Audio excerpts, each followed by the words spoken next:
Comme le dit le grand physicien Albert Einstein, les intérêts composés sont la 8e merveille du monde. C'est pourquoi aujourd'hui dans cette vidéo, je vais te présenter le petit cadeau Noël que j'ai reçu le dernier mois avec l'annonce d'augmentation des dividendes de certaines actions de mon portefeuille. Salut à tous et bienvenue dans cette vidéo où je vais vous présenter les actions à dividendes que je possède qui ont augmenté leurs dividendes ce mois-ci, le mois dernier. Avant de vous présenter les actions en question, je vais tout simplement me présenter pour ceux qui ne me connaissent pas encore. Je suis un investisseur boursier qui investit uniquement sur les actions à dividendes. Donc comme tu peux le voir aujourd'hui à l'heure actuelle, la valeur de mon portefeuille s'élève à 23 240 €, donc on a encore passé un cap, le cap des 23 000 €. Si j'avais investi cet argent dans le SP500, j'aurais actuellement 23 325 €. Donc actuellement je sous-performe le marché de 100 € à peu près. Donc voilà, donc je ne vais pas rentrer plus dans les détails. Si tu veux plus de détails, tu peux voir mes analyses de mon portefeuille mensuel. Pour ceux qui ne le savent pas, posséder des actions qui versent un dividende avec un dividende qui augmente d'année en année constitue tout simplement l'effet boule de neige de ton portefeuille et va donc accroître les intérêts composés d'année en année. C'est donc pourquoi je fais très attention à choisir des actions qui versent des dividendes et qui versent des dividendes qui augmentent d'année en année. Donc maintenant, comme tu peux le voir, on est sur mon portefeuille Google Sheet et on va cliquer tout simplement dans augmentation de dividendes pour aller voir les entreprises qui ont augmenté leurs dividendes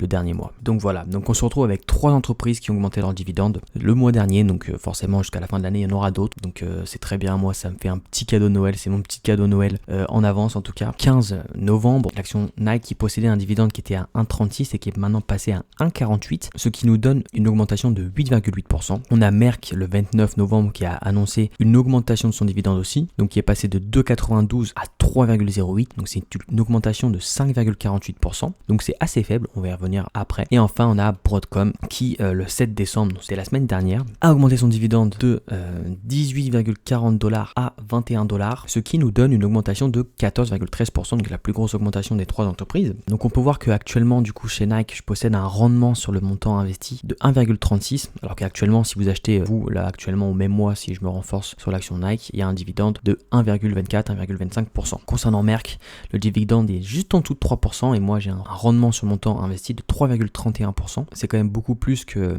sur Nike. Et enfin sur Broadcom, donc c'est là où j'ai une grosse différence concernant le dividende actuel si on achète l'action à plus de 1000 $ maintenant. Donc je suis à 3,64%, donc c'est vraiment un joli dividende pour une action en plus de croissance. Donc maintenant j'ai calculé tout simplement l'augmentation sur les 5 dernières années des dividendes des 3 actions, donc on est à peu près aux alentours de 10% parce que c'est simplement une valeur que je recherche. Quand je sélectionne mes entreprises, je veille à ce qu'elles augmentent leurs dividendes de minimum 10% ou à peu près 10%. Donc on a 11% pour Nike, à peu près 10% pour Merck et à peu près 14% pour Broadcom, qui a fait une augmentation qui suit les traces de son passé avec 14%. C'est une excellente augmentation, très très jolie. Merck a augmenté son dividende de 5%, donc par rapport à son historique qui est à peu près de 10%, là c'est quand même pas glorieux, c'est pas une grosse augmentation de la part de Merck, donc un peu déçu, donc à surveiller de près cette action pour ma part. Et enfin Nike qui a augmenté son dividende de 8,80%, donc aussi en dessous de sa moyenne, 2% en dessous, donc c'est aussi à vérifier, c'est encore pas très positif on va dire. Et enfin, donc j'ai calculé le rendement dans 10 ans avec l'augmentation moyenne, c'est-à-dire en prenant l'augmentation des 5 dernières années. Donc pour Nike, on se retrouve avec un rendement de 3,84, donc quand même assez faible, on va pas se le mentir, mais voilà, c'est une action de croissance Nike qui fait plus de 10% par an, donc qui bat le marché, donc c'est donc pourquoi je tolère avoir un rendement assez faible pour Nike. Concernant Merck, donc du coup tout ça, c'est des hypothèses que je me renforce pas, que je garde mon PRU actuel, attention, c'est important de le prendre en compte. Merck qui me donnerait un rendement sur le montant investi de 8,57, donc là ça commence à être vraiment intéressant, des